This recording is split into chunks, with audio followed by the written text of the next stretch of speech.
որ պայքարում է եկեղեցու դեմ, հավիտենական դատապարտության ու ամոթի խարաննող պիտի հիշի պատմության մեջ։ 2024 թվականի ապրիլի 24-ին Ծիծեռնակաբերդում է Արշակ Սրբազանը հնչեցրել այս ելույթը, որն այսօր հոգևորականի կալանավորման և դատավարության ֆոնին հանրային քննարկման առարկա է դարձել։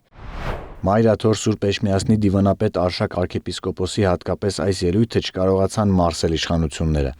Արշակ Սրբազանի այս ելույթից մեկ տարի անց 2025-ի մայիսին Նիկոլ Փաշինյանը Facebook-ի իր էջում արեց հայտնի գրառումը, որին հետևեց տելեգրամյան ալիքներից մեկով arczepiskopos Խաչատրյանի մասնակցությամբ կեղծ տեսանյութի տարածումը։ Նոյեմբերի 28-ին քննչական կոմիտեն հաստատեց, իսկ դեկտեմբերի 2-ին Սրբազանի փաստաբանի պնդմամբ հերքեց նրա մասնակցությունը իրեն վերագրվող կեղծ տեսանյութում տեղի ունեցողին։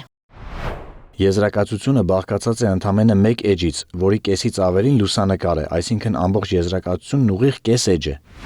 Դեկտեմբերի 1-ին Մայրաթորի դիվանապետը հրավիրեց մամուլի ասուլիս, իսկ դեկտեմբերի 4-ին քննչական կոմիտեի շենքում ազգային անվտանգության ծառայությունը ձերբակալեց Սրբազանին։ Դատարանը որոշեց նրան կալանավորել 2 ամսով։